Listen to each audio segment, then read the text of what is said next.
Ya, Anda kembali di Apa Kabar Indonesia Pagi. Pemirsa, kami hadirkan informasi ini mengenai kasus perceraian yang tinggi ya di wilayah Kota Padang, Sumatera Barat. Dan kasus ini meningkat pasca Lebaran kemarin. Nah, ada beberapa hal yang memicu tingginya angka gugatan cerai. Salah satunya adalah karena reuni.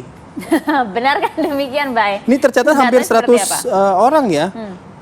Jadi single parent begitu setiap hari bertambah di Kota Padang. Padahal sebelum Lebaran hanya di angka 60 pasangan per hari, meskipun angkanya cukup tinggi ya.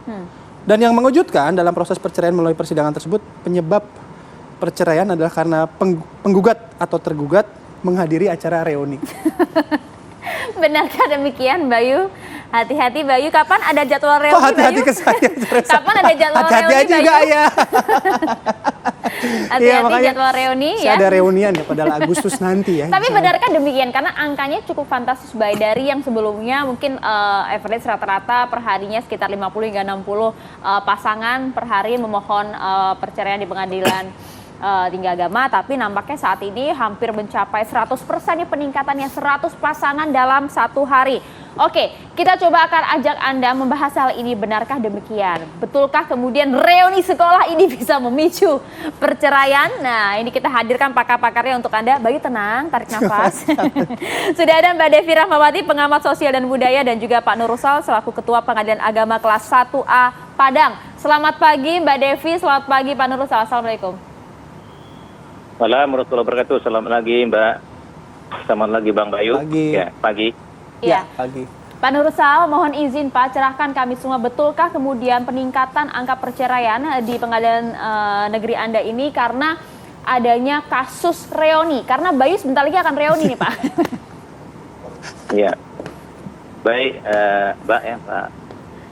Mengenai reuni memang ada di Kota Padang ini, tapi itu hanya sebagai tempat mereka melakukan curhat, menyampaikan masalah rumah tangga kepada kawan-kawannya, kepada koleganya yang sama-sama sekolah dulu di saat SMA atau di kuliah. Tetapi masalah rumah tangga ini sudah ada pemicu sebelumnya. Dan biasa tradisi di Padang ini karena bulan puasa itu adalah bulan orang melaksanakan ibadah, biasanya untuk mengajukan perceraian menjadi agak tabu. Jadi pas Lebaran, ketika selesai bulan puasa, maka memang orang banyak datang ke PA Padang satu hari itu. Ada ya sekitar 90-100 orang datang ke PA Padang, tapi kategorinya datangnya ada yang berkonsultasi, ada yang menanyakan syarat-syarat pengajuan perkara, dan ada yang mendaftarkan perkara. Nah, begitu Mbak, yang datangnya itu ya, beragam. Beragam ya, faktor-faktornya. Apa saja sih Pak yang melatar belakangi perceraian yang cukup tinggi di Kota Padang ini? Faktor-faktornya diantaranya ada yang faktor masalah ekonomi. Ya, masalah ekonomi ini juga karena kurang sabarnya pasangan, karena tidak tahan dengan ekonomi yang berkekurangan, maka terjadi perselisihan, itu juga menjadi latar belakang. Ada juga gangguan pihak ketiga. Ya, mungkin pihak ketiga ini ada dari faktor keluarga sendiri.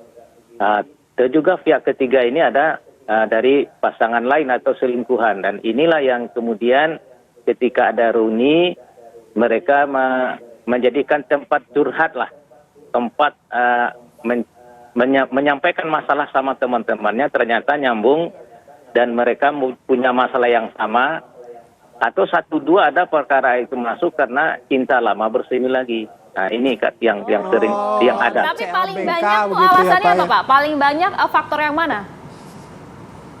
Tapi paling banyak ini faktor ekonomi, masalah ekonomi. Masalah kurang saraf pasang karena tidak tahan dengan ekonomi yang berkekurangan. Nah, ini yang paling banyak. Ya, reuni itu hanya menjadi satu dari sekian wadah kayaknya ya. Enggak, dari sekian alasan kenapa pasangan-pasangan di sana mengajukan perceraian.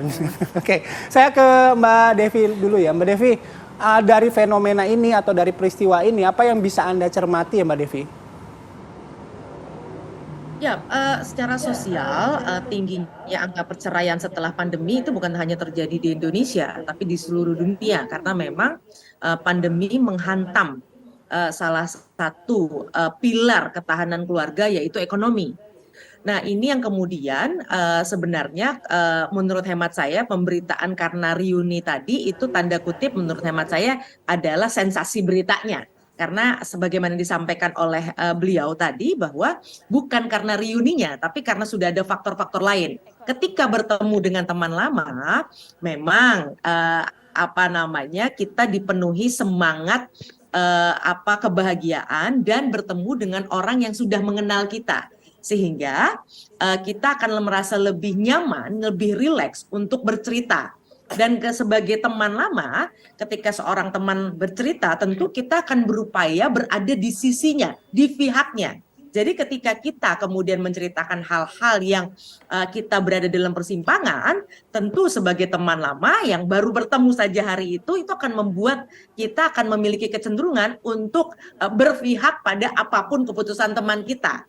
Jadi menurut hemat saya bukan persoalan reuninya kemudian menjadi pemicu perceraian, tapi keputusan yang memang sebenarnya sudah ada di dalam benak dan hati kita ketika bertemu dengan teman-teman lama yang memiliki kecenderungan untuk pasti akan mensupport kita.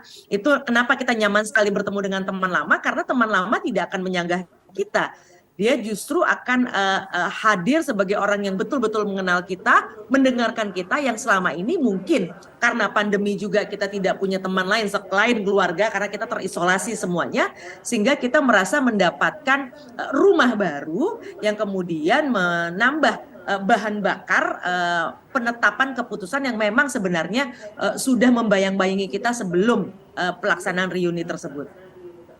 Oke, Mbak Devi, tapi begini, misalnya katakanlah kita berbicara soal faktor ekonomi gitu, mungkin seseorang ini bercerita pada temannya dan lain sebagainya. Nah, faktor-faktor komunal seperti itu, ada dukungan, itu juga pengaruhnya besar ya, akhirnya seseorang itu mengambil putusan, katakanlah dalam kasus ini, untuk meninggalkan pasangannya. Iya, apalagi ketika misalnya tadi sebagaimana disampaikan oleh beliau, manusia itu kan pada dasarnya kita senang dengan orang yang sama dengan kita.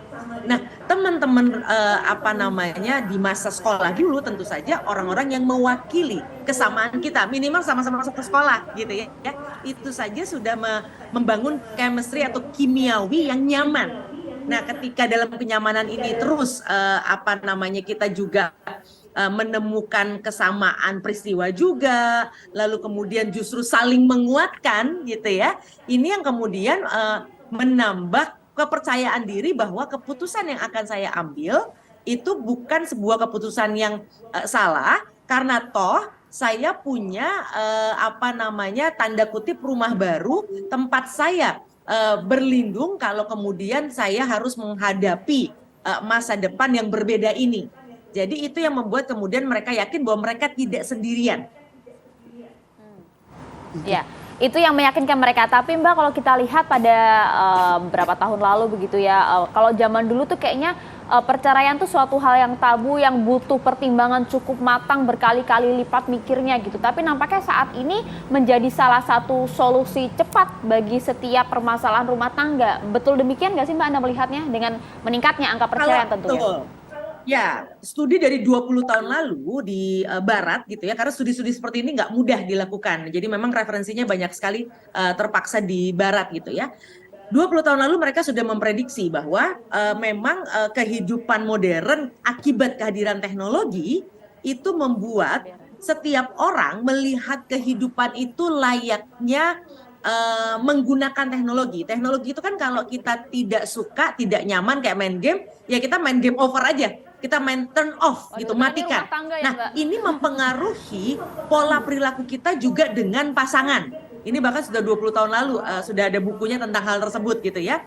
Nah, ditambah perceraian menjadi sesuatu yang tidak tabu, kita lihat bagaimana media-media hiburan mempertontonkan, mendemonstrasikan orang-orang yang menjadi panutan, menjadi teladan masyarakat dengan mudah kemudian mengajukan perceraian. Ini membuat perceraian bukan lagi menjadi kejadian luar biasa, menjadi sesuatu yang dipahami oleh para penonton ini menjadi sesuatu pilihan yang memang sangat mungkin untuk diambil. Karena ketika seseorang melihat sesuatu di media, hukumnya dari 30-40 tahun lalu, dia melihat bahwa seakan-akan yang ada di layar itu, kalau dulu kan televisi, itu adalah sebuah kebenaran dan itu menjadi model dari kehidupan.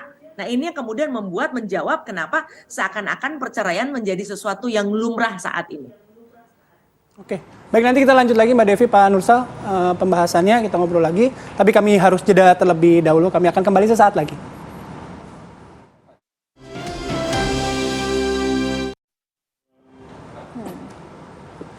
Ya, kita lanjutkan diskusi kami masih bersama dengan Pak Nursal dan juga Mbak Devi. Pak Nursal, tadi Mbak Devi sempat sampaikan, memang melihatnya saat ini justru kasus istilah perceraian ini sudah menjadi hal yang lumrah di masyarakat, berbeda dengan zaman dahulu. Anda juga melihat hal ini Pak dalam sesi mediasi misalnya dan lain-lain?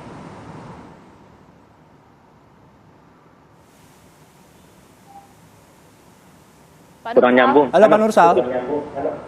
Iya, Pak Nursal, Anda juga melihat hal yang sama tidak seperti yang Mbak Devi sampaikan, bahwa saat ini nampaknya masyarakat memang sudah menganggap perceraian sebagai salah satu hal yang lumrah dan menjadi jalan pintas solusi untuk setiap permasalahan rumah tangga mereka? Bang Bayu, mengenai perceraian khususnya di Sumatera Barat, di Padang ini,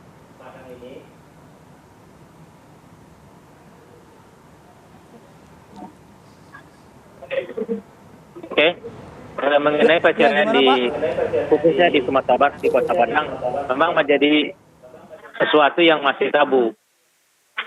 Jadi artinya bahwa perceraian ini masuk ke pengadilan pada umumnya sudah melalui tahapan pembicaraan di tingkat keluarga.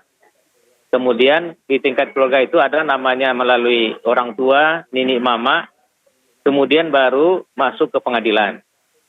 Nah, tetapi di sisi lain memang ada beberapa fenomena yang berubah hari ini.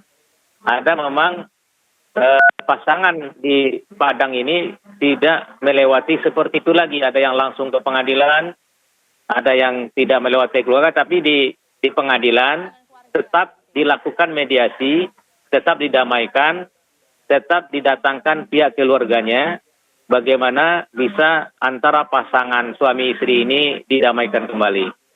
Dan ada yang berhasil melalui mediasi dengan hadirnya orang tua, hadirnya nini mama ke pengadilan agama di ruang mediasi. Jadi ini khususnya di Sumatera Barat ini masih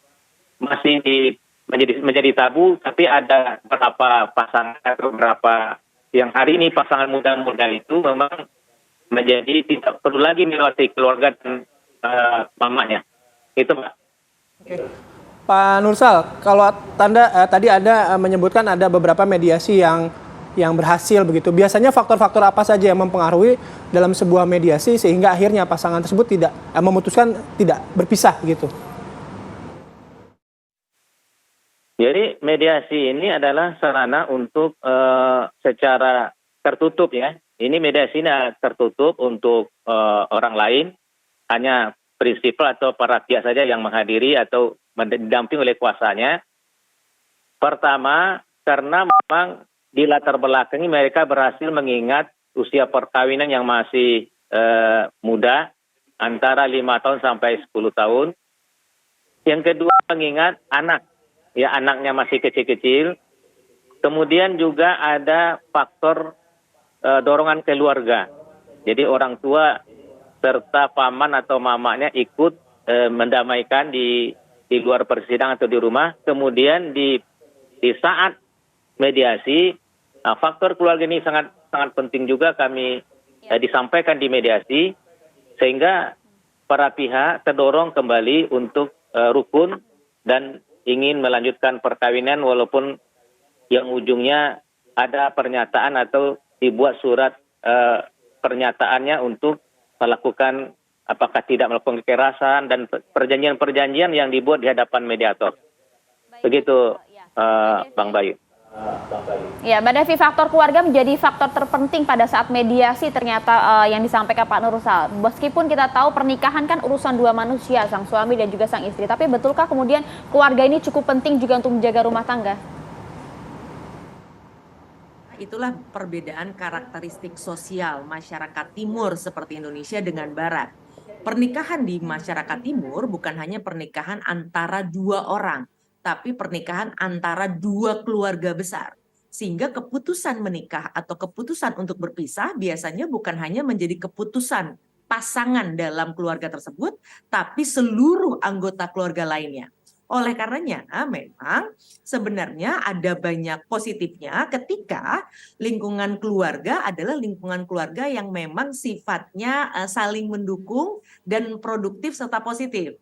Yang memang cukup mengkhawatirkan di era sekarang adalah ketika dukungan keluarga tidak ada, kita kemudian curhat kepada orang lain yang berpotensi bukan kemudian mendamaikan tapi justru memperkuat keinginan-keinginan untuk berpisah tadi. Ada hal-hal yang memang cukup banyak perlu pertimbangan keluarga seperti ketika tidak ada orang ketiga atau tidak ada kekerasan, ketika itu sifatnya hanyalah masalah ketidakcocokan visi dan misi, maka keluarga sebenarnya menjadi baik untuk memberikan penguatan bahwa tidak akan pernah ada kesamaan visi dan misi sebenarnya antara dua orang yang menikah, karena antara kakak dan adik yang dalam satu kandungan yang sama pun pasti juga ada perbedaan. Nah, kebajikan dan kebijaksanaan dari keluarga ini yang biasanya akan membantu pasangan-pasangan untuk bisa lebih terbuka dan melihat kebaikan satu sama lain untuk tetap bersama. Kecuali persoalannya adalah pihak ketiga maupun kekerasan. Ini menjadi satu hal yang penting gitu, bahwa perlu diapresiasi sekarang banyak sekali perempuan yang juga berani keluar dari lingkaran kekerasan. Nah, tapi ingat, perlu dipahami, lingkaran kekerasan ini bukan hanya sifat fisik, karena kekerasan karena penelantaran itu juga adalah bentuk kekerasan. Sehingga kalau konteksnya adalah kekerasan, tentu saja perpisahan bisa jadi menjadi salah satu jalan terbaik agar alasannya perempuan harus yang bisa jelas terbebas ya, Mbak ya. dari Siap. Terima kasih banyak Mbak Devi, Pak Nurul. terima kasih banyak atas waktunya pagi hari ini. Jadi reuni nggak apa-apa, baik, asal kuat iman dan juga nggak usah curhat.